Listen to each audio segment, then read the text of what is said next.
Boom. And we are live, ladies and gentlemen. VEESH. What's up? What's up? Hello. So, for anyone who might not know, VEESH is the man behind what percentage of cults video that they see? Because I know some people do some other stuff. Most of it, like, within the recent years. Like, the beginning wasn't me. Navaz was doing all the, like, main videos, and I helped with like, ham stuff.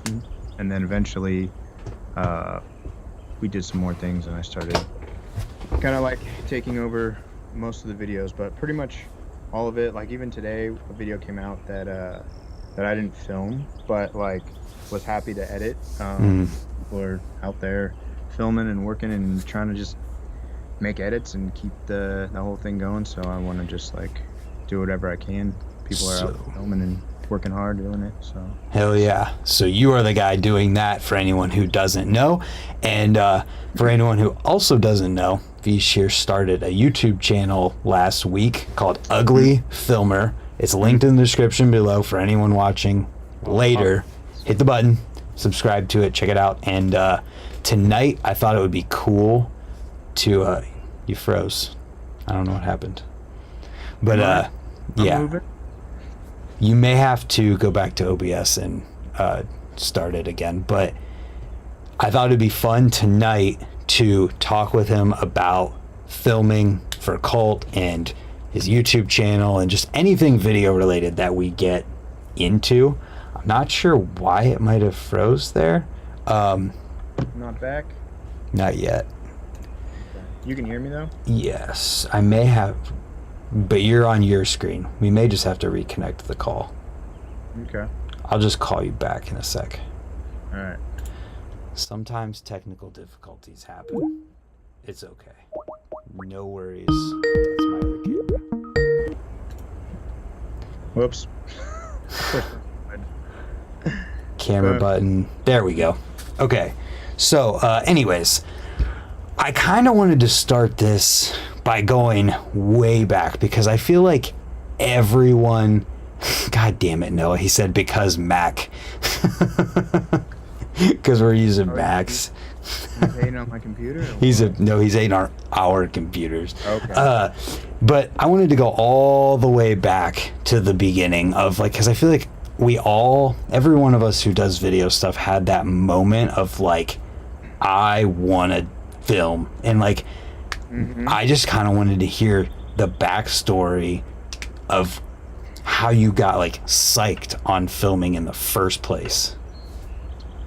Well, I didn't have, like, quite that, like, drive when I was, like, really young as, like, a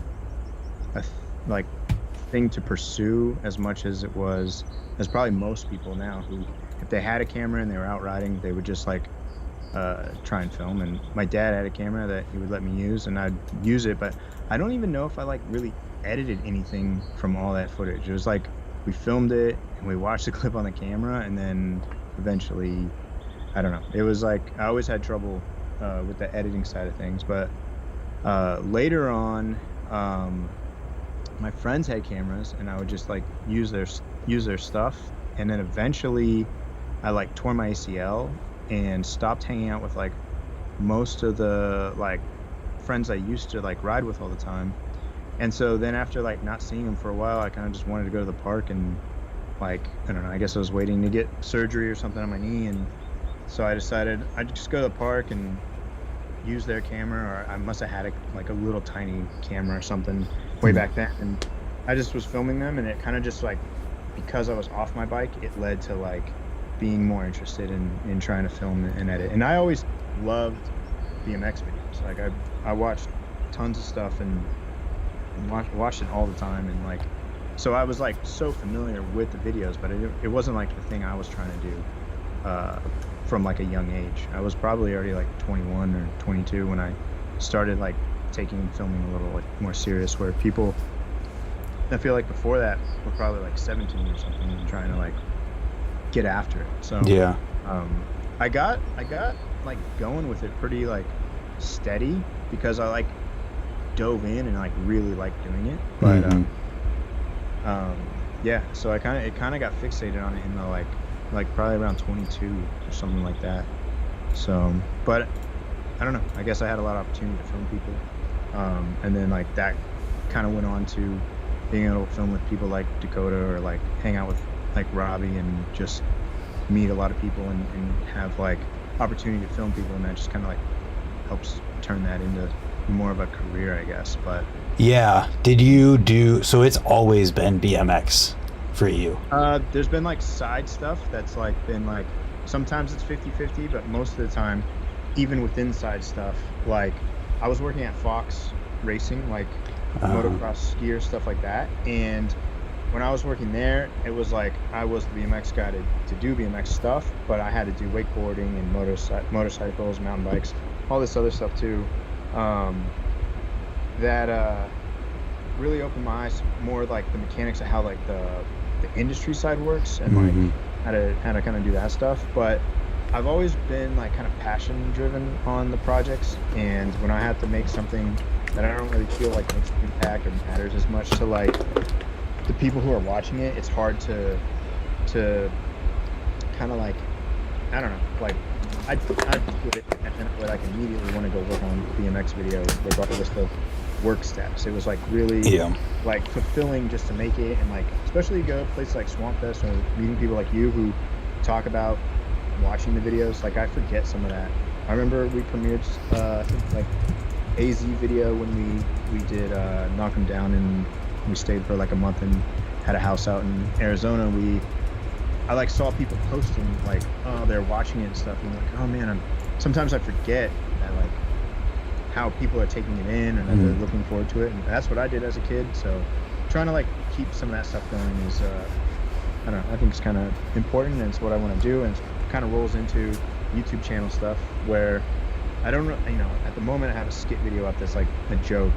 I'm working on some other things now, but it's not really that easy to do exactly what I wanted to do, but I have to just kind of let it go and like realize that as long as I put something like informational and kind of entertaining out, I'll just get better at it and keep doing it. So Yeah, like, it's tough. like a new challenge to do this next part. And so I don't know, like we were talking, we were kind of like figuring out how to simplify it because the message is like the most important thing. Right.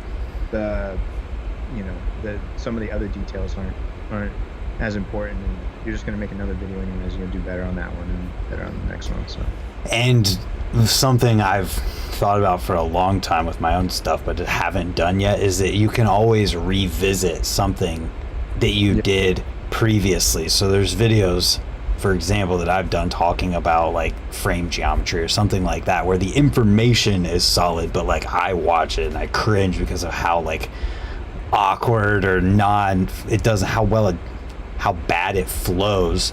And it's like, well, you can always go back and redo that thing if you ever want to. But I think it's sick to see someone like you getting into the YouTube side of things, because as you've probably recognizing that you're going to make not necessarily how-tos, but like tutorials on filming and editing and things of that nature, that it's a valuable resource for people who might want to learn these things to see it directly from the person who's like making the stuff they're watching regularly. well, I hope that that some of it is that people are learning and inspired from it. But I don't really know a lot of ins and outs, but I do know that like you kind of have like problem and solution, and this is how I go about solving the solution. And it doesn't necessarily take a lot of knowledge in like technical aspects. It might take more knowledge in like organize, like how you're lining things up, and like what the overall like pull is that like videos can do. A lesson I learned like a little while back was like I was working on a part in the video. Actually, I was working on a full video, and there was one part, and it was D-Hard's part in particular, that was just a little bit off, and like we were going back and forth on it, and I was like a little bit stubborn on like taking out a couple clips because I personally liked them, and he was like, yeah, it'll flow better without these. And it came down to like literally like the last minute, and I was like, all right, I'm gonna take it out and I'm gonna figure out now that I have this gap what I'm gonna do to make it work. And then it made me like relook at the whole part.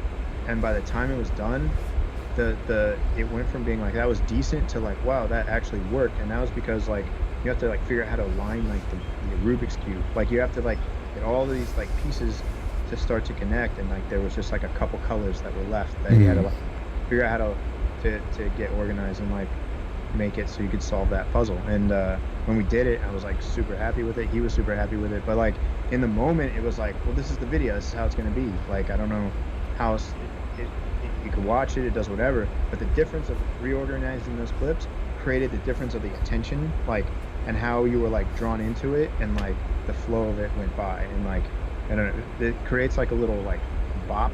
There's like a little bop and beat, and sometimes I have like the video kind of like this, and then like right at the end I go through it and I just make it shrink a little, and then I'm like, oh, that's even better. So Yeah.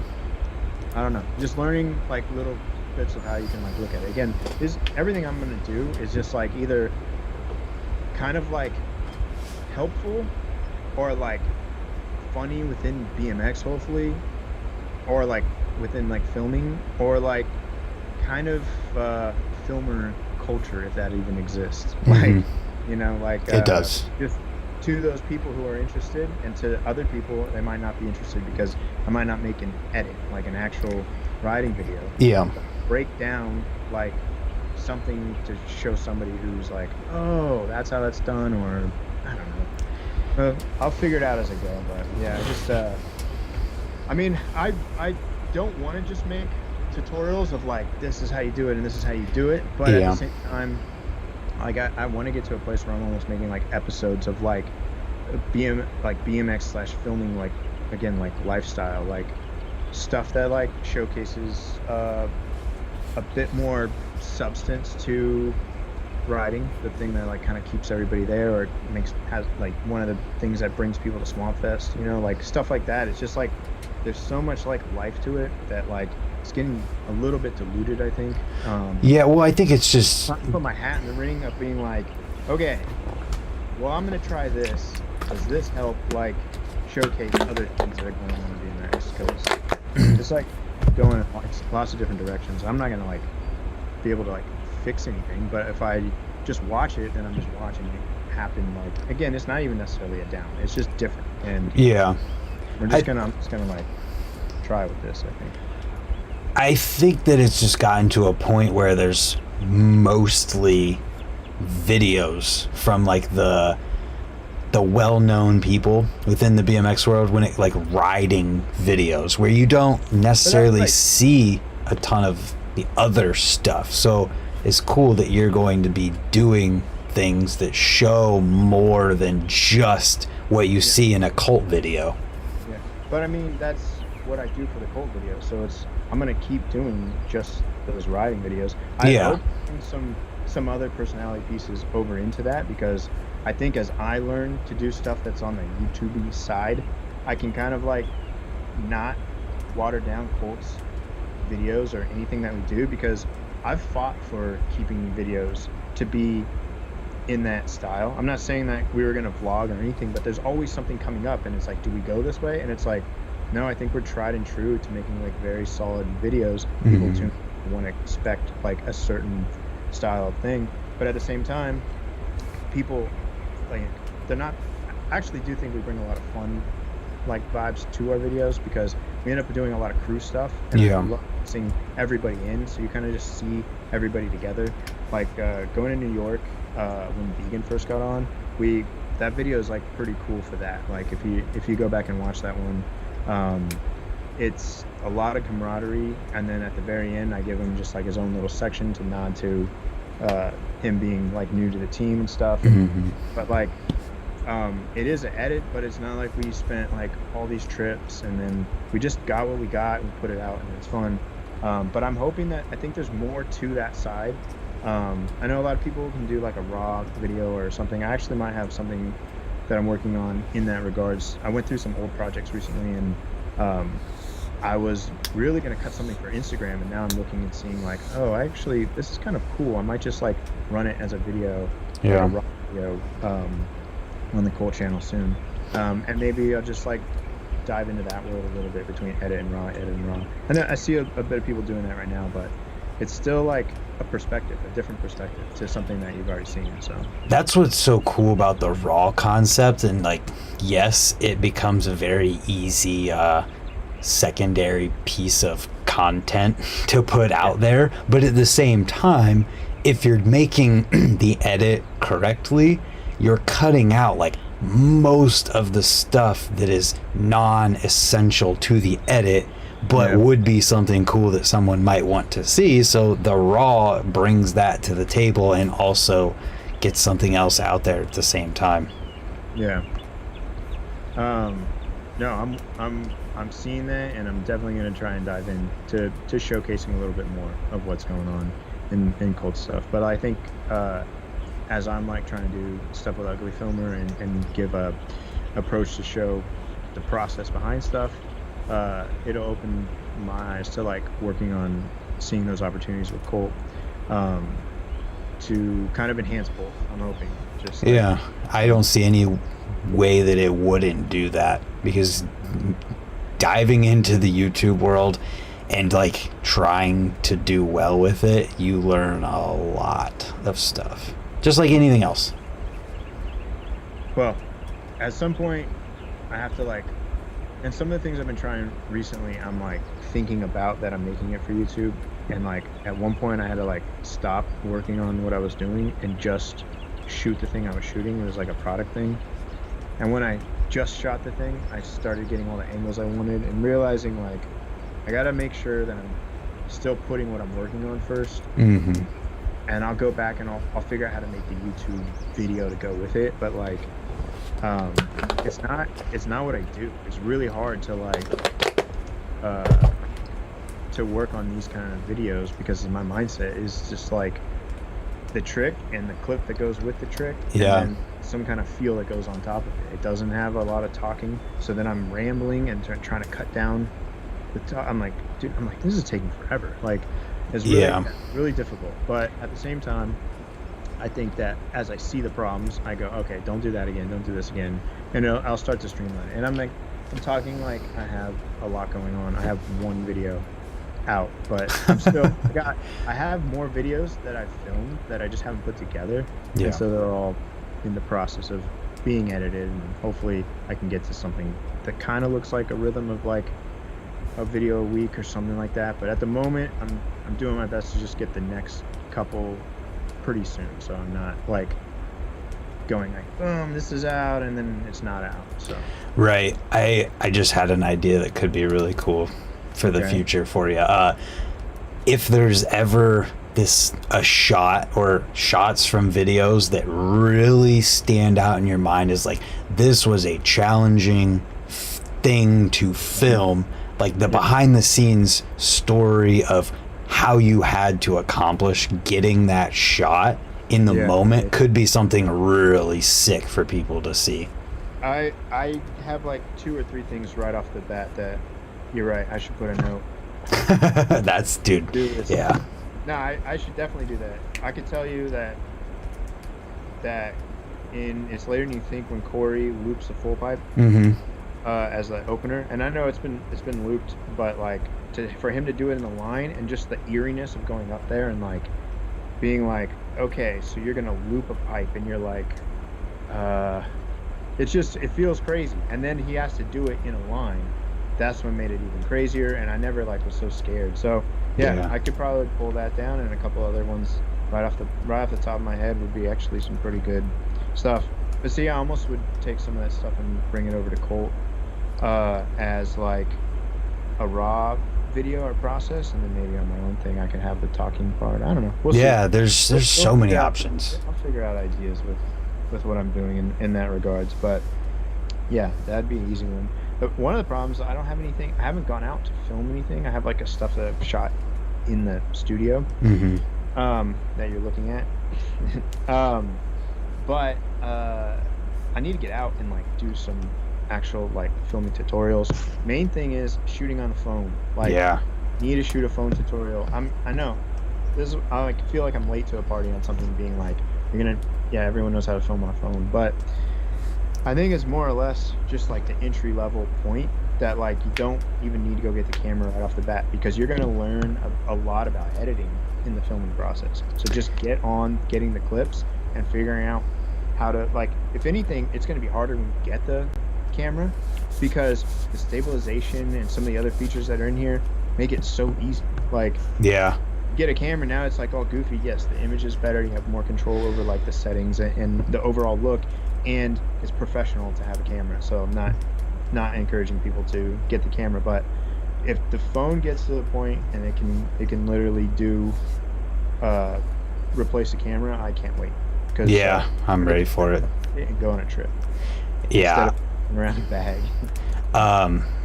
I think an important aspect, you said late to the game. I think the important thing to consider too is just that you've got a resume under your belt of videos that you've made, and you've used phones for some of the stuff in them, and like relaying that message to people is just going to reinforce it even more than just some random dude being like, hey, you can use this. Well, I mean, that's nice. I appreciate it. But yeah, I just feel like sometimes some of that stuff is like, yeah, we already know. Ben using it. You're the one not using it.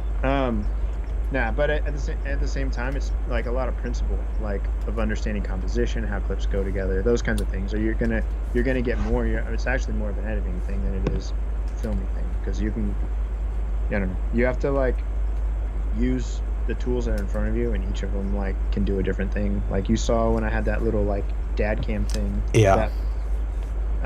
Like when I go into this project, you'll see some of the footage that's used with it, and you'll see how I like spice some of it up. I actually have some of it raw, where you see that it's me just like going like flinging the camera around and stuff, and just like you're like, well, that's what that little thing is, and this is what that is. Yeah. Yeah, that's cool. So that being said, how are you pretty stoked about doing the whole YouTube thing? Like, how do you feel about doing it? At the moment, I don't really feel like that I want to get past like the 5 or 6 videos that are probably going to be my biggest like work through phase. I'm thinking like after that I'll feel better about it, but it feels like kind of overwhelming. I don't want to take away from me of the cool projects I already am working on, and I've had a steady flow of stuff going on with cool videos even just this year. Even in between like trips, I'm like being able to just like put stuff out that I've had like footage for, or like projects I meant to get to, and I'm able to like kind of like turn them around in a pretty short time and keep a steady flow going of videos on the YouTube channel. And I don't even know like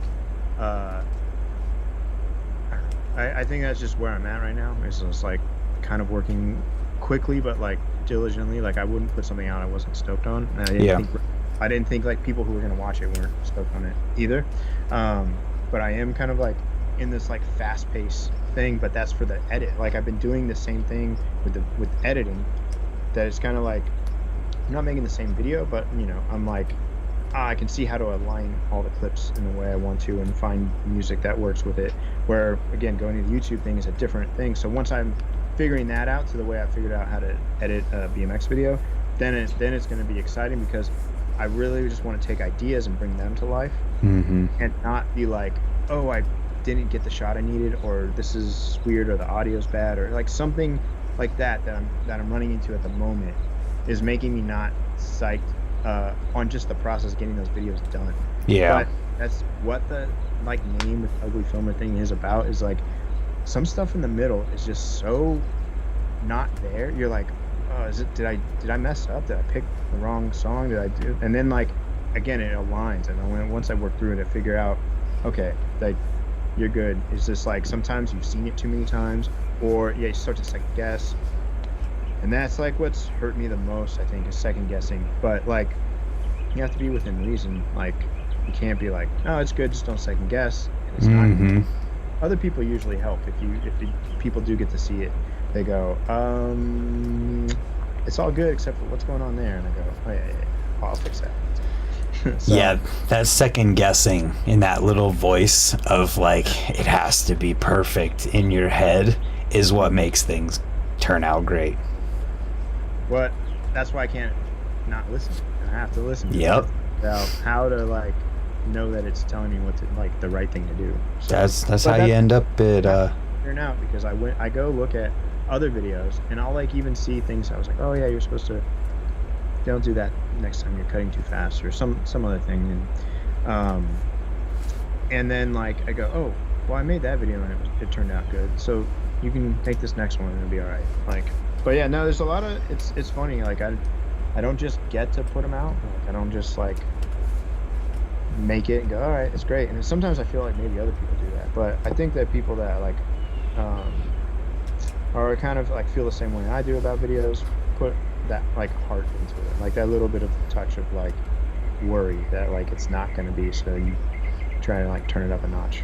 yep, that's what keeps us up till 4 a.m. sometimes working on a video to just Yeah. get it right, because if you let that moment of inspiration or drive fade, the Mhm. next day it's going to be gone and you're never going to get it back, and you're always going to wonder.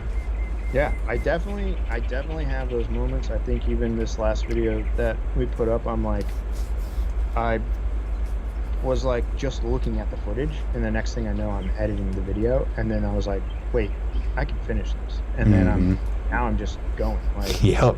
I'm just going, and then that was it. I was like tuned out of like most everything else, like just focused on a video. No matter what I was doing, it was like the songs in my head with like clips, and I'm like going to the bank or something. I'm like, oh, stop. But I have like notes and all this types of stuff on my phone, and I have to just like catch myself going like, yo, don't forget this. Yo, try switching these clips. Like, Yeah. it's like in a moment you have to like do it, and then that sometimes makes me go, oh yeah, and then I can stop thinking, and then I get back, I do what I need to do, and then I'm like, all right, that worked. But otherwise I'd have been like,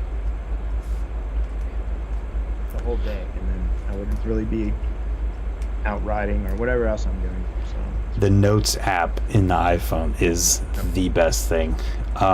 So the next part of this conversation is, I think, a pretty fun part, where we're gonna take a look at is it Marcel's video?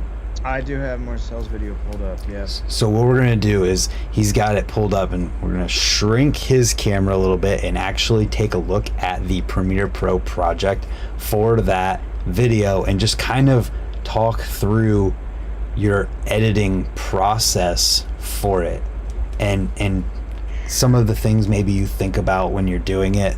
That's perfect. Here, I'll even shrink me and we'll be solid. Boom, look at that. All right. So this is the final. You still see me and everything? Yep, it's perfect. Cool. Because I'm just in Premiere now, just like running around, so. Yep. You may want to mute all of the audio tracks, so that if you play through, we don't, unless you want the sound to play. If Do you want me to not have the sound play? that's kind of up to you. I think if you aren't trying to say something while it's playing, it'll be fine. Okay. So that's it. I wish I knew that beforehand. Well, this is a really, really messy timeline, and because I'll tell you a little bit about the process I usually do with like pulling this stuff out, but like you see in like this area over here, Yeah. like I have just a ton of stacks on top of each other, Mhm. and this stuff's pulled up.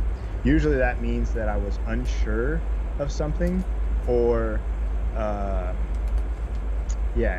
usually the lower down this stuff is, the more concrete it is, or on the second level, because that means that like I'm moving it around. But pretty much everything, I mean, obviously clips look like blocks, but I drop my audio down to like the 4th or 5th track pretty much every time, to leave myself a window to just like Tetris around all these clips. And I usually start with like just a raw timeline, and I'll go through and order in the clips that the way I feel like is kind of just entertaining to watch as a raw timeline. And a lot of times that sets the tone for the basis of like the edit. Yeah. So let's go even further back than that. Okay. You have your files in your Yeah. folder. Are you doing any kind of renaming or organizing within the folder at all before you No, bring it in? no, no. So I will dump the entire card onto the hard drive and bring the entire folder into. I don't really want to go inside there at the You don't moment, have to do that. I was just but kind of curious. that I will like take I will take the folder, I don't know, some vegan folder here, and I'll just drop it all onto a sequence, and that sequence will just lay everything out.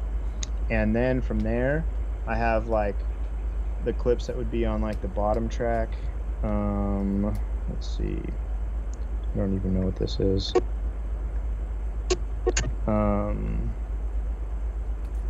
This is more or less like a raw timeline. I'll just delete this audio. I'm not using any of this stuff anymore. But this would be like, I don't know, this is just some raw footage. So anyways, the whole timeline would go up, but you see how some are stacked on top of each other? Yeah. I'm usually going through and then like just cutting out exactly what I want. Yep. Like, I'm not necessarily watching the whole timeline, but I am watching like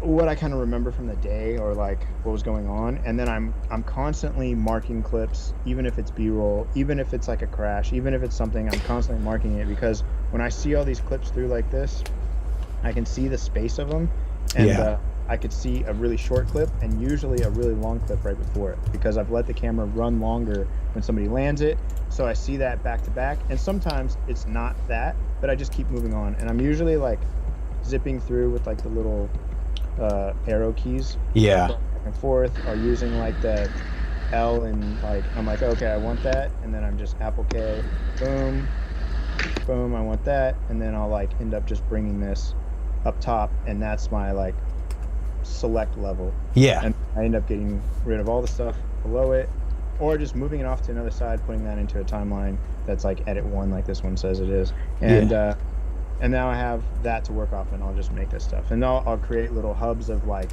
this is all the B-roll, and this is the main riding footage, and then maybe some alternate angles or takes if I need a piece from it or something. But that's pretty much how that lays out. And then I just like get onto it, like organizing it. So, and then I'll lay out like, mainly I'll lay out like all the riding stuff, and anything that's like this kind of thing, intro piece or stuff like that. Sorry, I can read all this stuff. You're fine. It's okay. Like anything that's like that, I can I'll kind of come up with as I see it or as I like feel something, but I'm like usually leaving space. Like, and I'll just work from the front, and then I'll work from the very back. Like the thing that is like I'm making decisions on is, did I put like any clip too early, and like is it building, is it going? And sometimes for me to know if it's building, I have to go to the back and be like, well, we know that this, if you haven't seen the video, you got to go check it out, but that it to me is a super solid clip. This is his manual on the rail, and if the audio was on, you'd hear the tire go zip down the thing. I'm like, what the dude, it's so loud. I've never heard so much contact on a manual on a rail before. It's the second track down if you want to play it, and unmute it quick. Oh yeah, you hear how it zips? Yep. Dude, like when I saw the clip, and then Robbie saw the clip, and then we both said the same thing, like, yo, there's so much sound on that manual down the rail. It's crazy. But anyways, so that clip, I actually got late, and you sent that to me, like, as I was, like, trying to finish up this video. But, of course, Chadwick filmed this clip, and if you've seen Trey Jones' No Fun Part, there is, of course I'm beach balling because I went to save it out of habit. He does the firecracker in off the thing, and I guess obviously the same day, Marcel's like, oh, I'm gonna do this, and everybody's like, okay. And so Chadwick was there. He filmed it, and he sent it to me like immediately. And I was, you know, when it came about to do a video for Swamp Fest, we didn't really have much that was ready to go out. Trey's video is already gonna go out before Swamp Fest, so it was like, well, Marcel's from Florida, and we're going to Florida, and he's close to having a video done, and we have an ender. So like, I knew that delivering, like, if you had a video with no ender, and it was like, especially a wild one like this, it's like, all right, if anything, it's gonna hit hard right at the end. We'll figure out how to fill out the rest of it. But like, that was like a main thing to me that was like super secure about it, because I think there was like a month between needing to have this video done, and he was able to come out to California for a week. And like when he got there, I was like, look, I'm not trying to be like too picky on what we're doing, but like, your video part's almost done, so we don't need to film anything that you already have, and we don't need to film anything just because. Let's go find things to fill in your part in things that you don't quite have, that you can do, that you just haven't found. Like, we'll specifically go try and find these things. And I know that like, that's not how we start filming, and that's not how we like go about filming in general. But when you are making a video that, you know, you can do a lot of different things and you want it to be well-rounded, at the end you kind of come down to like, all right, well, let's get this and let's get that. And I can't even really remember specifically like what we're getting, but if I go through the video from like front to back, I can show you what clips were like filmed when and where, because a lot of them were like, a lot of it that like fills it out were like pretty substantial, and I just think it made the part that much better. I think it was solid before, but like, yeah, I don't know. And I was really psyched on Marcel for like stepping up. Like, anything that he went to, if he was like really about it, he was like on it, and he was very like dialed, and like, it was fun to film with him, and it was cool to see him like push himself a little bit, but he never like pushed it too far. Like, he was never like pressured into doing anything, even though we had to go to spots at like 9 or 10 in the morning for him to do stuff, and it was like kind of gnarly. The first thing, no skate park warm up, nothing. He just had to like do it, and that you just did it, so that was cool. Yeah, that's rad. So there's a lot of the really cool transition stuff that you do. Is there a good example of that to show in here? Well, I guess if we go into the intro, I could start to show like a little bit more of what's happening. Yeah. So yeah, I'll kind of just play this through. Again, it's a little underwhelming without music, I think. You can play it with music. It's no worries. If you're not talking, then there's nothing for it to interrupt. Okay. Well, what if I made it quiet? That would work too. Can I just make it quiet? Yeah. All right. We'll just drop this down 10 and see if that helps. Yeah, it's good. I'll go a little bit more. Go 5 more. And I'll just have to remember to undo that. Is that better? Can you hear me while I was talking? Yep. Just don't save it anymore. Oh, dude, I can't promise that. I know, it's tough. I didn't even know that I was doing it. I'm constantly.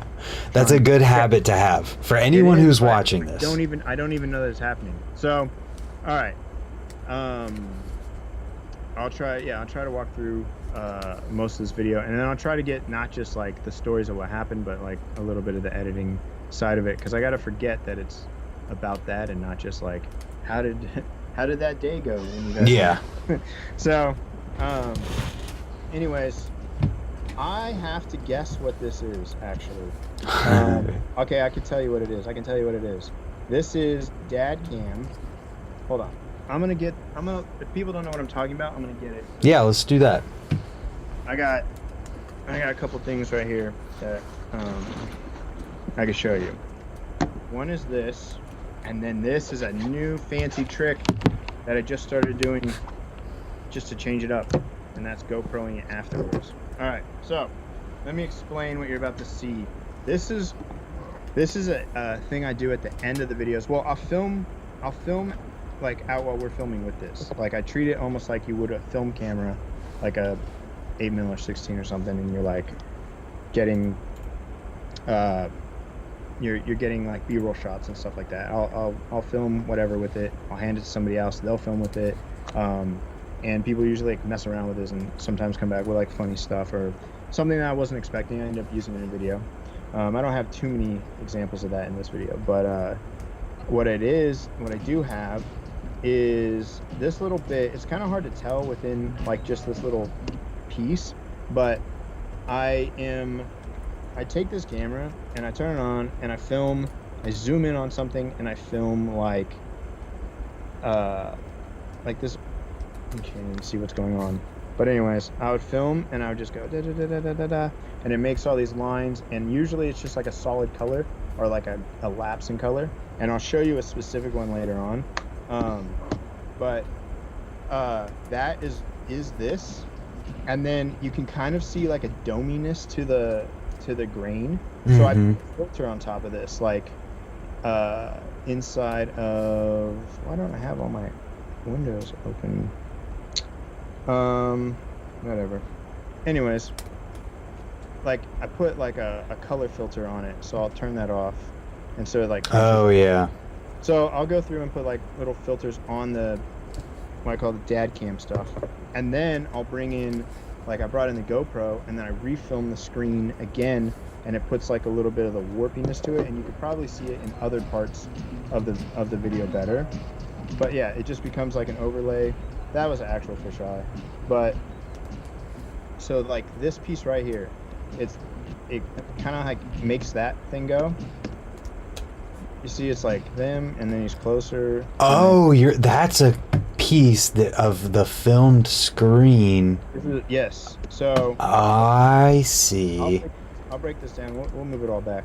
So rather than editing with filters to get that effect, you filmed the screen. Yes. Cool. I filmed the screen because the screen will add its own level of like you see these stutters, like the film, like that doesn't like connect very well. Like here, I'll just pull this clip out like the full way. So you see how like yeah, something kind of messed up to it. Right. Is like ghosting and stuff. Yep. Why it goes to that? Oh, because it's filmed on the screen like that. So the thing underneath it, that darker color, yeah, it's just this, which is just a dad cam. Like if I took this and filmed it down onto the desk, it would create something that looks like this. Gotcha. It's just trying to find light so bad that it opens like the ISO up or whatever. Oh yeah. A grain. So again, that into. Oh, I guess I didn't even put a color filter on that one. Yeah, but that's what you're seeing. This, if you don't, we'll talk a little bit about Marcel for right now. I almost saved it again. Okay, this is Marcel. Here, real quick. Yeah. Copy and paste that sequence as it is so that you have the version in case you do save it later. Like in your project. All right, I gotta do. Yeah, there we go. Now you're safe to do anything now. I thought I did that. Actually, this is a. Let me get rid of some of these other ones. This is a secondary version, even though it's labeled to look like the real one. Oh, okay. I would have been okay, but yeah, thank you. All right, so Marcel Kneeboard, that's his handle on Instagram, and that's because you know what? That isn't actually Marcel. That's somebody else. But soon there is Marcel kneeboarding. There's Marcel as a young kid, and then there's him kneeboarding. And I only put it in for like a tiny little bit, but I didn't even download the YouTube videos. I like just filmed them off the screen. Yeah. Those ones I would do with, I think, the iPhone, and then just airdrop them over, and then I'll like figure them out later. So this is interesting. I'm gonna pull up the clip underneath it. I might just blind this one for right now. This is what it looks like. Mini blinds. Yeah. Copy. We'll go bring this thing over somewhere and mess with it. Where'd you go? It's just tiny. It's at the very bottom. Yeah. We'll just drag this out on both sides. And I'll get rid of... Do I have a color thing on it? No. No. All right. So that's just what that looks like. And that's just... Like, you'll see, this is inside, like, my parents' motorhome.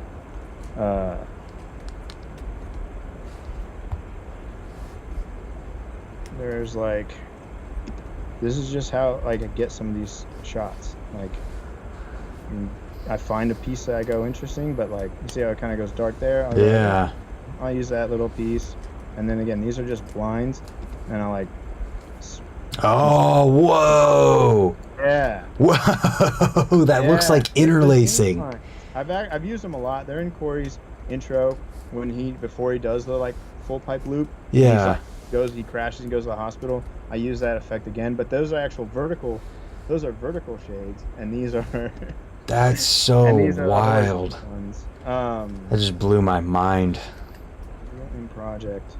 So yeah, this is like the raw clip out of the camera, and you'll see in like some of these other there's a screen in the motorhome. Oh, the moire going on there. Yeah, and so like I don't know what this is, but like yeah, I'll just like see something. One time I shot like a light. Yeah, so some of these like flashes. I think I'm at Cole at this point. Like more mini blinds. Wow, that's sick. Yeah, I don't know. This is all like super experimental, and like I have probably 25 clips of something random, and I use tiny little chunks out of it, and then that's it. Like, and I never know if it's gonna work or not. There I am filming screens. That was from Marcel's video. I almost used that title in the video. There's a notebook I thought might look cool. Right. I ended up using it.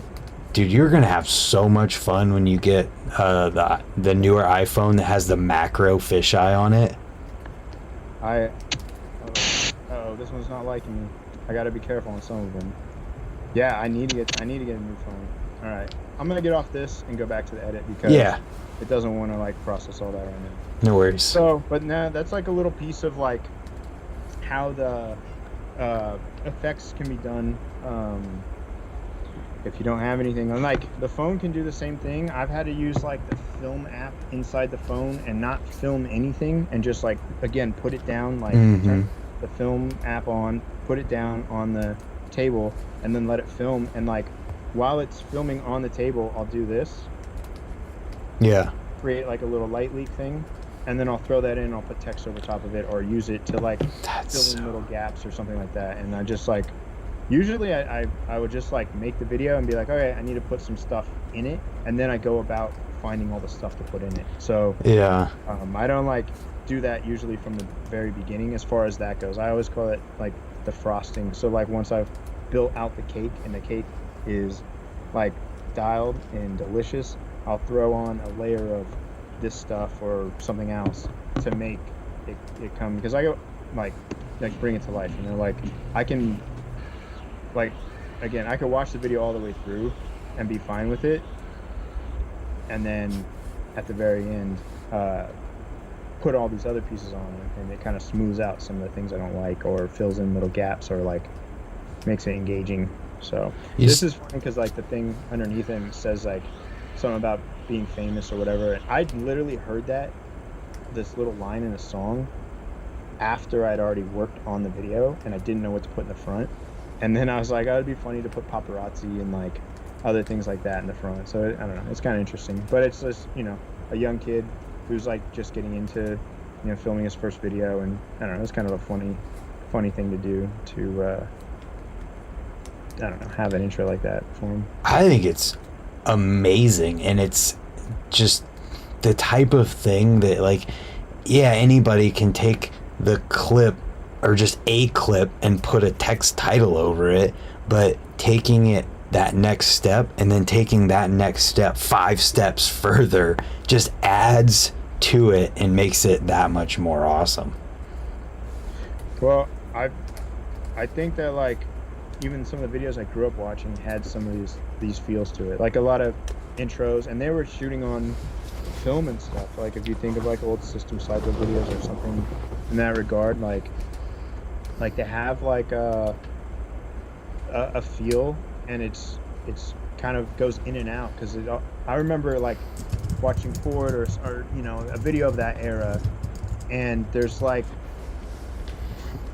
there's like almost like theatrics in the beginning, Hmm. and it cuts into writing, it's into like a VX or something, and you like it switches to like a more realistic feel and approach, but like having that mixture, I guess I'm drawn to do that in my videos. Like uh it'd be hard for me to just make a video that like doesn't have some sort of intro kind of piece to it. I've Yeah. definitely made stuff that's like cold open clip, but it's used again to like draw you in. Like if it Right. just starts out with like a raw clip and then something happens, it's all for like a purpose. It's not, but like so the intro to me gives you a taster of what's coming, or like brings you in so that by the time a trick happens, it like just goes and now you're just following along. Like Right. so yeah, I try to. I hope that like it doesn't get lost, like some of the thoughts and stuff I put into it. But other people, you know, they bring things to the table that are really important to making the video too. Robbie picked the song. Song is like a 50%, if not more, of what's going to make the video go. Yeah. Uh, I've gotten many compliments of people saying they love the song, and that's like knowing that like uh, other people's input, and especially someone that you like value as far as like their taste and take on what's going on. I was like, that song is a song I would listen to and I wouldn't think of putting into an edit, but because I was told, hey, try this one out, it just started going, and I was like, wow, this is just working. Like I don't have to fight it or like go through the trying to find a song, and so you just have to like rely on some stuff like that from other people, and some people can feed you bad stuff, but you know, if your sources are reliable, you're good. So I think at the same time too, even bad suggestions are good suggestions because they help you go in the right direction whenever it's so bad that you're like, yeah, that was not yeah, you're it. right. Like process of elimination, just like, well, that's not happening. Right. Yeah. That it's really cool to hear that Robbie suggested a song for the video. Oh no, Robbie, he suggests like a lot of the music. I almost tried to say it again. Rob, he suggests, he's always got like what's been cool lately is that like I run with it because I know like that he needs to be psyched on it, but like he is such a BMX rider that if he's gonna like it, like everybody else is gonna like it because it's BMX and he's so immersed in BMX, like more so than I am. Like he Yeah. watches way more videos than I do. I'm like, I'll watch a decent amount of stuff, but like sometimes somebody has to say, yo, did you see this video? And I go, oh, let me check it out. But sometimes it's hard because you just like watch the video as an edit versus like, and that I'm trying to learn to like separate and go, and that video was cut weird, and someone's like, yeah, but did you see the clips? And I'm like, wait, hold on. Yeah, you're right. Let me just watch it without looking at editing. And I'm like, oh, okay. But It's yeah, tough. and I don't want to be like jaded or anything, but it's just like something that I'm into. So it's like hard to not see that aspect of it. And like sometimes I'm like, oh, you should have reordered these clips and this. And it's like, Yeah. so my point is with the Ugly Filmer stuff is like maybe because I'm addressing order of clips and like, okay, this is how I did this. Someone else goes, oh, okay, I can do that too. So maybe somebody can take that approach when they made a solid video or they have the solid clips to make it in just like the order of it. It goes back to that D Hart story where I rearranged things, and the next thing you know, we were both like really stoked on it, and it's the Yep. same footage. In fact, it had less clips in it. For some reason, it worked. So, yeah, it's no like rules. It's like a lot of suggestions, and again, I'm only really showing my process, and I hope that I like can open up to. I mean, we're already like doing stuff together. Yeah. This where other people can get involved, and I can maybe even show, you know, like a Grant C or somebody else doing their thing. That And would be sick. highlight filmers in general. Like Yeah. I made it kind of from my viewpoint in a way, but at the same time, like I'm gonna be diving into it a lot, and I can't rely on being like, can I follow you around today? Like, I just have to like make stuff, and if I do good enough, I think other people would want to be involved with it. So I think it'll be all right. Absolutely. We'll see. When it comes to the editing process, so how long would you say that you're in each kind of step that you're doing these things, time-wise goes? The longest timeline's in the middle. So the first bit of like doing the editing comes from laying out the clips, which is like it could just be a day. Like, I'm gonna go through it.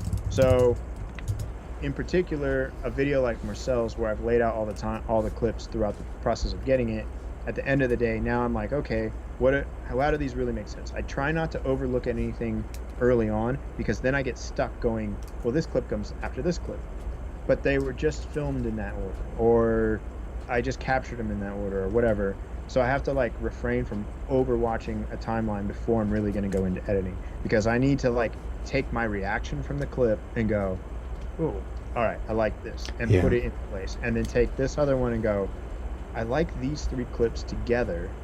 I'll just keep them here, and then this next clip kind of comes out of nowhere, like surprise. I'll put it right after, and now you've got to dip into this like, all right, oh, and then like, all right, and so you make this wave. I start to like try and like organize the clips so they're like entertaining through the whole way as best I can, and from there, like if like in Marcel's video, song was pretty easy. Music isn't too difficult, because usually somebody has a suggestion or something comes to me in the tempo of the writing. Like if I'm like, oh, we got to go aggressive with this, or like, oh, it'd be cool to have something melodic and weird, and I could build it into this part.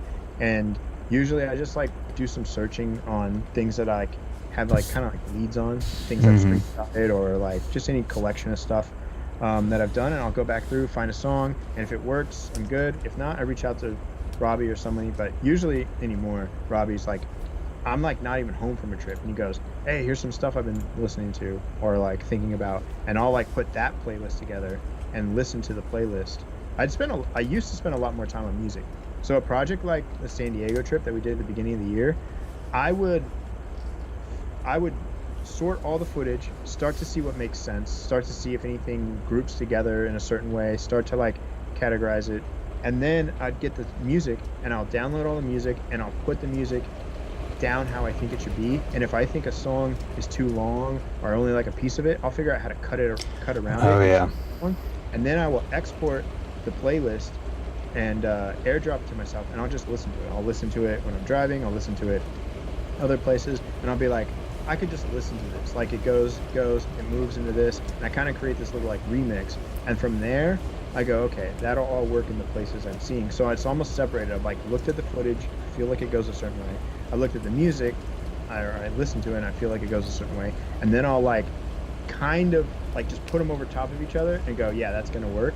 And from there, I start to cut the song down to what I want it to be, and then listen to it. And then I start to edit onto it after.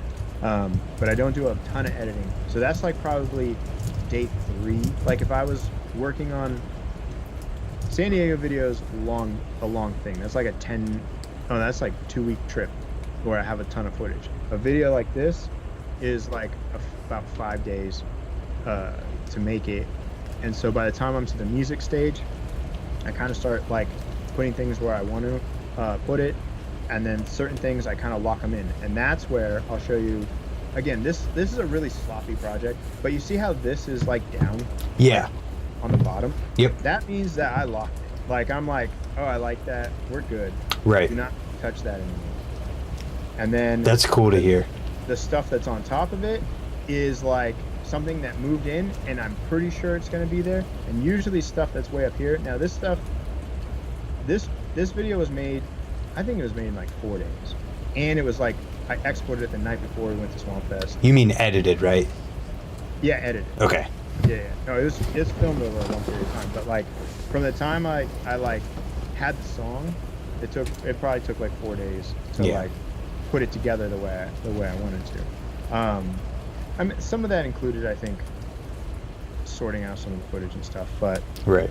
it usually seems like once I get like an idea of how the video goes, it should only take a few more days after that to like kind of like put it all together. And then once I've watched it a few times, then at the end I'm a little bit slower at like finishing it. But that's why this one is sloppy, because all these overlays and all this stuff that's up top over here, like I just didn't bother moving it all down and like sorting it all out, because I had to make sure the video was good, create like Instagrams for it, and like make like just get it onto YouTube ready to go in case we wanted to just drop it while we were in Swamp Fest. So like I just wanted it to be done so I didn't have to think about it. And this video came out while I was still in Florida, so I didn't want to bring it with me and have to work on it more.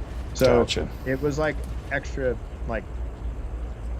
like shortened up, and that's why it's like a more sloppy project. But anyways, in the end the video all looks the same. It's just normally I would have put at least down to 2 tracks, because that keeps everything in order. But yeah, even my audio stuff is like everywhere, and obviously somewhere here I had to move some audio around.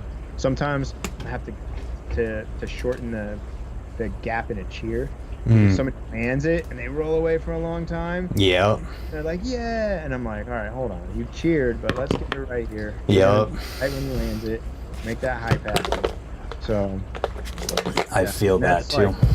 That's like little bits of just like things that I'm sure plenty of people would think of, but like I don't know. I've definitely had to put cheers that didn't exist in some parts. If the cheers existed, I just don't have audio of them. Right. From another clip and put it there for impact. Like, yeah, I get it. That's fair game. Totally fair game. That's the Hollywood part. So it's really cool to see all of that, and then to hear the process behind it.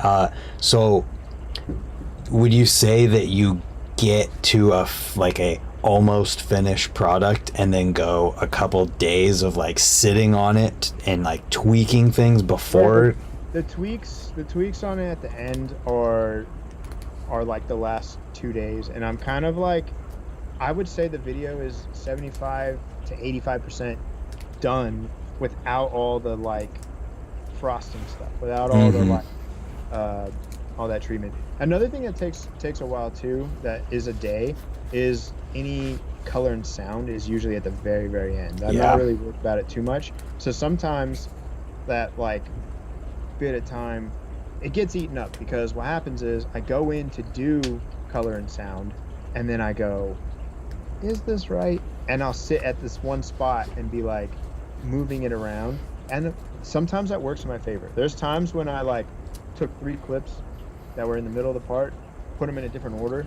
I'm like, why didn't I think of that before? This is like these they start to go this way, that way, and I was like having them based on how maybe hard I thought the clips were, instead of like what's going on with the camera angles. Yeah.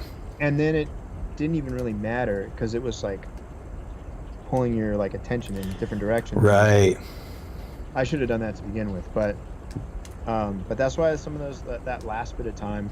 And sometimes I try to finish videos, and like say we're gonna put them up on Monday, I try to finish them by Friday, and I have the weekend, and then sometimes I can't let it happen, and I'm like there on going like Trey's video, when we were going to do that, I was done. That was supposed to be another day that I work on Marcel's video, because I literally did them like back to back. And Trey's video is going to go up on Monday. It's Sunday. I start working on Marcel's video, and I'm like, you know what? I need to make some Instagrams of Trey's thing for tomorrow. Open it up.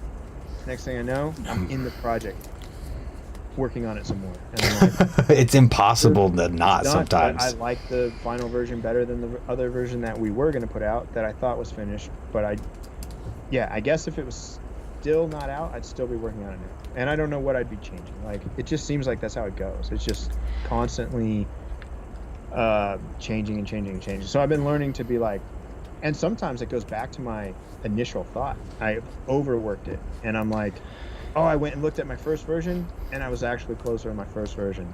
And so that's what I've learned from the most lately, is very instinctively try to just do what you think first, the most you can, because as soon as I start complicating it, I sometimes realize I can't do what I thought, or it's not like it's in my imagination, it's working the way it is, and it's not. So but that comes with a lot of time of like doing these videos a lot because you have to experiment. Because Right. those are ways I've found a lot of things that are interesting and I think are cool about the videos that I've done. But at the same time, it's like knowing when and when not to, I guess. And I think a really important lesson in everything that you just said about tweaking things in the process towards the end is to make different versions of sequences so that you can constantly, like, you watch this thing and you're like, oh, I hate this, and you remember, oh, I had it like this 2 days ago. If you didn't save another sequence in there, then you can't go back to it without totally refiguring it out, and that's not possible.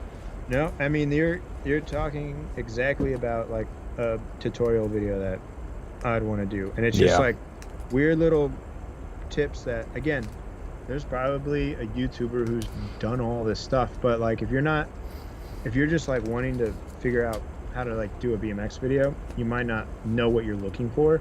So maybe I can point out like, hey, this is going to be something you're going to come across and you're going to want to wish you had your original version. It's as easy as this. And then just do that and like move along. I remember scratch discs, like finding where your footage is inside. No matter who I talk to, I was like, yes, but like I'm losing track of like whatever. And nobody would like teach me how to like set it up. And I didn't know the terminology when I was first starting out. Yeah. Search to try and figure it out. And this is a long time ago too, but what the first stuff I was learning, now I remember it, is the Apple Store had video editing classes. Oh, wow. To the Apple Store. And a person taught me how to use Final Cut. That's crazy. One-on-one, just in the Apple Store. Was it Final Cut 7? Yeah. I would ask all these questions, and I would pull up a BMX video. I'd be like, how do I get this? How do I do this? And they'd just look at me like they only really knew how to like do the basics of it. That's so funny. And it's not their fault. Like I'm asking more expertise things, like on things, and so then luckily I had YouTube. Like I came up in a time where it was accessible to go onto YouTube and like learn this stuff. Doing BMX stuff was easy. When I went to Fox, they had terminology. They're a corporate company with lingo, and they go blah blah blah blah blah, and I go, yeah, I can do that. Go home, I'm YouTubing it. I go, oh, that's what they mean. I learned it that night, sent it in, and I'm just like, oh, okay, and they're like, this is excellent, thank you. We got another job for you, and I go, okay. And then I just did it. Like I had no real idea except for that, like I knew I could figure it out. I don't have to really do as much of that kind of stuff now, but I guess I am in the YouTube world because I'm gonna have to figure out some of the stuff that we were doing today with like some of the live streaming and tutorials, and I have a whole new chapter of stuff I have to learn. But it's growth. Like I'm trying to like, again, if I get more proficient at it, maybe I can enhance like either the videos I make for people to learn or even the other stuff I have to do at the end of the day. And you can always hit me up to help you with that kind of stuff too, because I've gone through it all. One thing throughout all of what you were just saying too that I want to relay to people is I found that the best way to learn anything in life is to have a vision of your end result first, and then figure out how to get there, because you had it in the videos. Like I think that's something I forgot about, but like when I do see it, that's how like the part of like the fact that I'll look at the footage, then I'll listen to the songs, the end result shows up in my head somewhere. Like but now I'm trying to, I don't know why I can't just go, if it's gonna look like that, put the things there, because it's like a message and I'm deciphering it. It's like I know what it is, I know what it's gonna be, but yet at the same time, like I don't know. And so now it's like one of the things I do now that keeps me calm, when instead of being like, okay, I don't know what's going on, is if I only have these clips, then that's what the video is going to be. Like I can't go, oh, it's going to be this other thing. This clip has to go in, or it doesn't have to go in, but most likely it's going to go in. You're going to figure out these clips in some way, and you're going to figure out whatever you're feeling for the intro or whatever is coming about. And don't be like, I don't know, sometimes I'm like thinking about it so much, and I'm not even putting the clips into place and just putting them there, because even if they don't work, you take them back out and you put another one in. It's not Right. really that big a deal. So, but sometimes it's like, what is this end result? I'm trying to figure out it without even like trying to line it up. And I know that might sound really weird because it seems like, why wouldn't you just put the clips into place? But it's like a feeling thing. And Video editing is magic. There is a very magical aspect to editing video, and I feel like only people who have done it can understand what I'm talking about with that, in that when you get something just right and perfect, the feeling that it gives you when you're watching it is literally like nothing else. It is crazy. I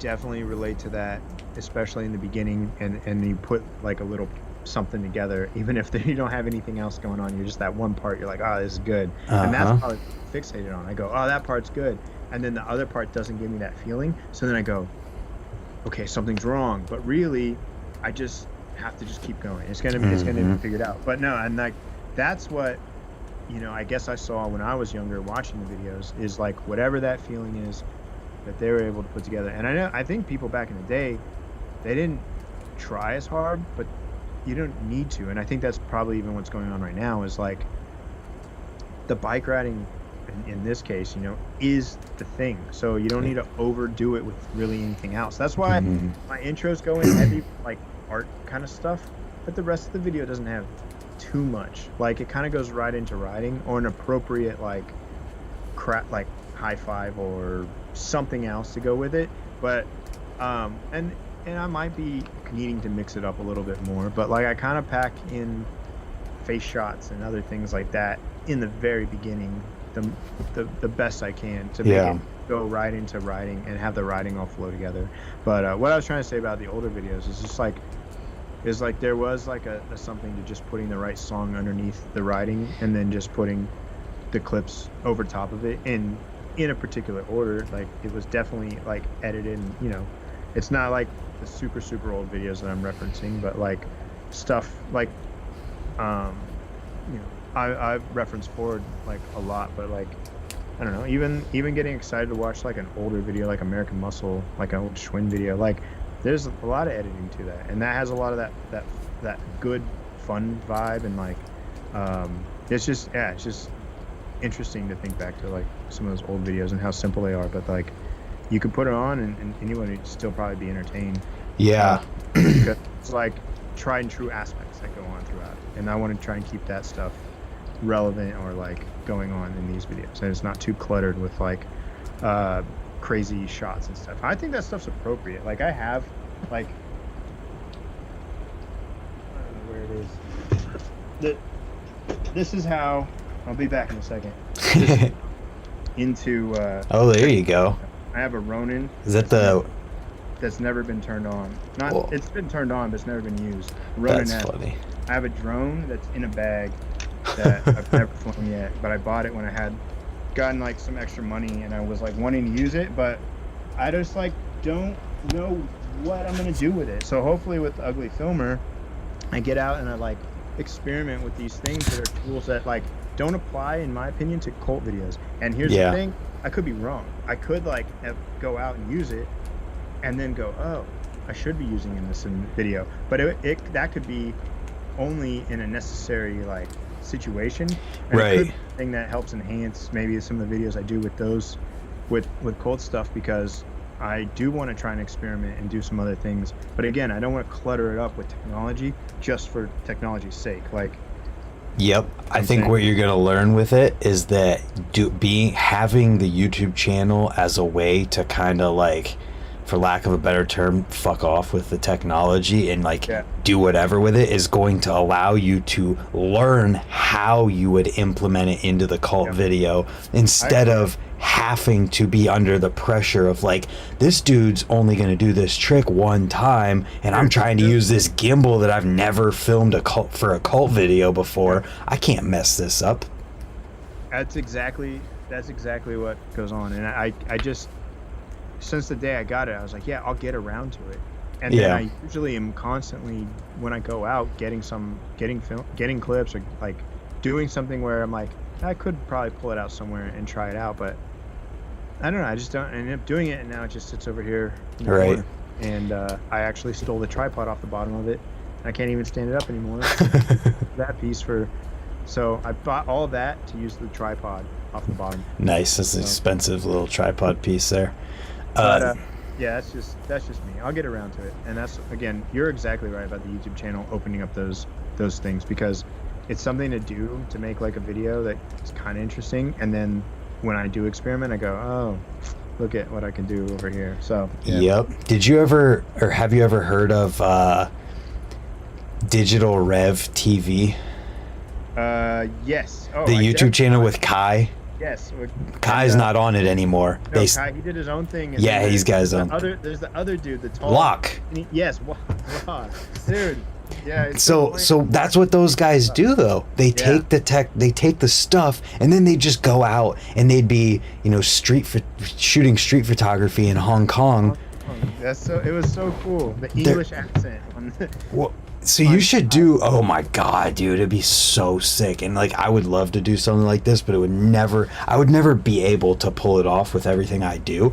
But how they did the cheap camera pro photographer challenges, do that with BMX, where you have one day with the pro filmer going out with a cheap dad cam thing, and they got to make the best video that they can make BMX edit wise.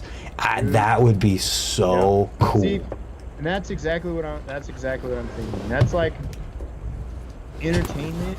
It has almost no practical value in like learning, but it is at the same time. Yeah. Like, nobody's really learning how to film or edit with it, but you're entertained, and then you do get to see a filmer or somebody have to go about trying to figure this stuff out. Like that's a really good idea. They're being an artist. I about that stuff.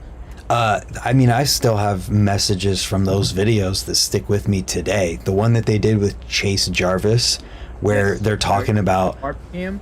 Yeah, and Chase's whole saying from his book is the best camera is the one that you have with you. And like those videos, I watched every single one, and like I learned how to do high-speed flash photography of like droplets, and I used those in my photo class when I was in school to like take the best photos that anyone in the class was taking, because I'm like addicted to watching that channel.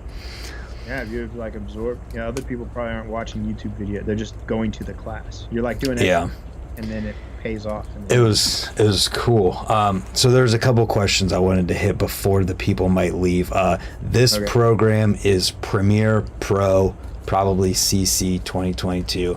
Yep. And then somebody else asked how long it takes me to edit an average video of my own.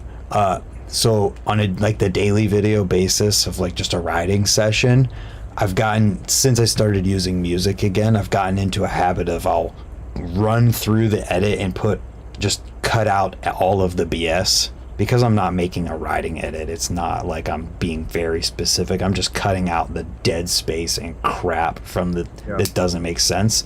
And then I sit on that because I'm so far ahead with my schedule that I'm editing videos from months ago.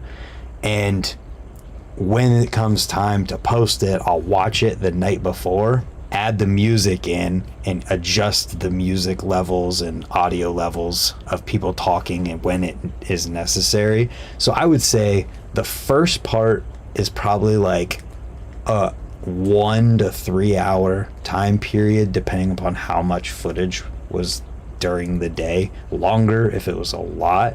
And then the next part is probably like a half hour to an hour. That's just an average YouTube video for me. You're going through that footage the day you get it, or you just get around to it at some point? No, it's right now, dude, my schedule is so messed up. I have like a problem with how far ahead I am.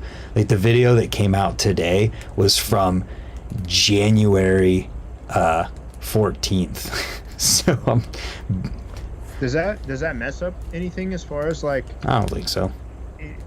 They don't have any like timestamp to them, like. No, I mean the fact that it's indoors at Ray's, and there's gonna be Ray's videos in the summer because I'm so far backlogged with stuff. But yeah, it's okay. You just take your days and just make those into videos? Yeah, I mean, because I don't want to, this is like this is supposed to be about you, but I'll give you the 30-second rundown on it. I've basically been filming everything since I was 13 years old. Okay. And that just stemmed into naturally having like the YouTube channel that I do, where I'm documenting my sessions. And the reason I filmed growing up was because I didn't want to forget. Like, you're not going to ever remember the random Tuesday at the skate park. And if you do, you're going to remember the one moment from it where you're like, oh, this was cool. But Yeah. filming everything, I can go back to that random Tuesday and watch everything that happened, and so can the people who were there. So that's kind of I'm curious what I would have done if I like either got into filming earlier or later, because like as soon as I kind of like got locked into like wanting to do it like and be able to be a BMX filmer, I just went down not an industry path, but like the path that I don't know. I do wonder, because like YouTube had merged, like, well, I mean, obviously it was there, I was coming up, but the YouTube like lifestyle and the more of the documenting that you're talking about, like I don't even consider that. I go like, we're gonna go get the one clip today. yeah. Oh, and to think of it in a like a memory making like kind of scenario, I think that's really cool. It's funny to like think about like, yeah, like I see what you're saying, and I probably have to like take that approach to make the YouTube stuff kind of work, and realize that like whatever, if we have a mission to go out and do something on a day, like we can remember that day by documenting it. And yeah, it's not just about the thing we did or even like the attempts leading up to it. So Yeah, well, so here's how you could approach that and make it work for it, is that you have that mission that you're on, and maybe it's a cult mission where you're going to film this specific clip. Well, there's a story behind that, and that's kind of what drives YouTube videos. I hate I hate that concept of content and all of that stuff, but that is the essence of it. So what you do is you document the mission and the story, and you get all of that, and at the same time you are fulfilling the mission by filming the trick that happens, and you get double purpose out of it, and also potentially a whole lot more B-roll out of it because of that. I have one of my favorite videos that I did as far as like B-roll and like overall editing is the video Panza from like a few years back. And because he is such like a YouTuber, I took the same approach that you just said, and I filmed a lot so that I could film his edit and give like a story behind it so we could see it. And I never did anything with that footage, but because I overfilmed, when I went to edit, I had so much footage to work with. Yeah. I had a better overall feel of New York. And I don't know, I don't do that all the time anymore. But I do film so much stuff that never really comes out that I should definitely dive into, even if it goes on Colt's YouTube channel, because I probably should be seeing. Even Panza's project, if I opened it, we went and did a bunch of things just for the camera, and I never really brought it out there. But that one is a good feel of like more going on, especially in the New York section of the video, because I saw some New York. It's like anywhere you point the camera, something's happening or it looks interesting, so it's easier in that setting too. But I agree. I can be documenting more and getting more out of it to kind of tell more stories and keep people like interested in the storytelling and what's going on to get a clip or something. Yeah, and I think that the fact that you'll be doing it to tell the story rather than for the sake of like, oh, I've got a YouTube channel now. It will make it resonate with people that much more, and I think that that's what people enjoy, is just rather than it being some random, dude who's going and filming his day doing whatever he's doing, not even BMX related, but just some random guy. Someone can go on YouTube and like they get to watch their favorite pro from Cult on the mission to go get this gnarly clip that they saw in the video from Cult, and it's like, that's kind of badass.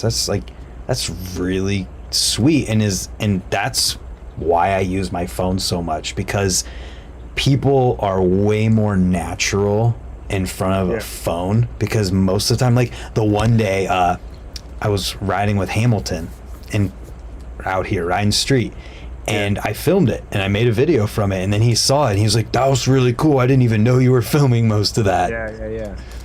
The camera you use in front of people changes things drastically. You either get a face, or you get the middle finger. Yeah. I can see it also, like, maybe not that, like, I don't know, if I'm filming something, maybe people would be like, yeah, you film when we do the tricks. So, like, again, when I hand the camera like this off to somebody else, they're like messing around with the camera because they don't take it as, it's not their job to be filming. So it's like funny. But if my actual camera comes out, it does get a little more like, what is this going to be used for? Or like kind of like I don't know, just like a different tone to it. Yeah. So, but I think that like, I don't know. I think that like the phone just being in your pocket changes everything. You just have it. The same thing with that Chase, whatever that guy's name was. Chase Jarvis. Yes, the camera that you have on you is the best camera because it captured whatever. Like, so they gave him a Barbie camera. But yeah, no, I think I got a lot to learn on how to like, kind of make YouTube stuff, but I don't want to go down the traditional YouTube road. But there is a lot of stories to be told, and just like, again, the process of getting the clips and then like helping somebody figure out how to like best go about putting it together. So yeah. So to wrap it all up, how do you go about the finalization? Like, the video is done, you're done making the tweaks, it's going out. Like, what is the next steps? You mean like exporting it? You just export it and uploading? Like, I just export pretty it. simple. I export it and I look at it and I go, that's pretty good. And then I make a thumbnail, which I'm not even that great at doing thumbnails, but I just try and make really simple ones with big cult logos. I don't think you need anything more than that, because I think people know that's what they are, and so it's like, bang, as long as they see cult, they're in. That's what I hope for, and then like that at least it's like somewhat connected. I used to put a lot more stuff on the screen. Now I just put in the title and like let it be like the cult logo, and maybe something like I did more on Trey's thing, just because it was like a little more special with him coming back, and it had a title to the video, and there was actually like a logo kind of for it. But like anything else is just going to get the current cult logo that we're using, and then just like it's there, and you can read the title if you want to. But like most likely you're probably just going to click on it if you see the cult thing. Yep. You'll figure it out. But I think that's part of what I'm supposed to do with making the cult videos is even though I'm making them, it's a reflection of cult and their reputation, that you're gonna get a video kind of like a certain, I don't know, a certain way. There's like a video recently that that Javi, who works at Cult, like running the web store and other things, he edited it because I was on the road so long we didn't have time to get it out. That was like that Chad Curtis video. Yeah.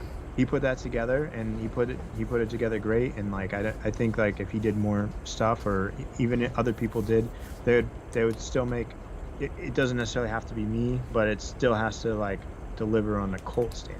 Like that's what I see, because I do some stuff for cult that is very much what I'm going to do for cult, where I'm going to do some stuff for myself, and then hopefully some other projects that I can kind of like drum up through doing this YouTube channel that will be more just like kind of ideas that I have if I wasn't in the cult like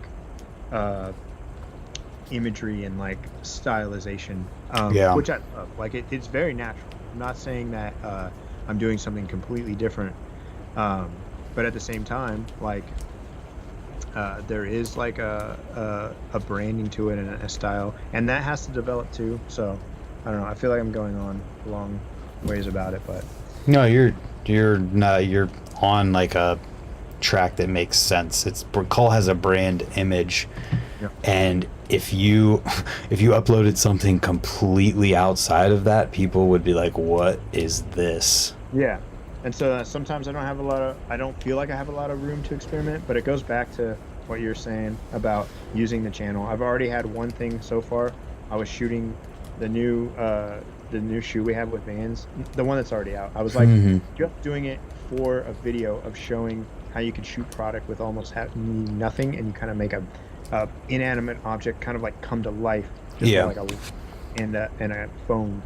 And I was struggling with it, and I stopped filming, and then I just started just getting the shots, and I was like, whoa, I should have done these shots in the actual promo we did back in like October.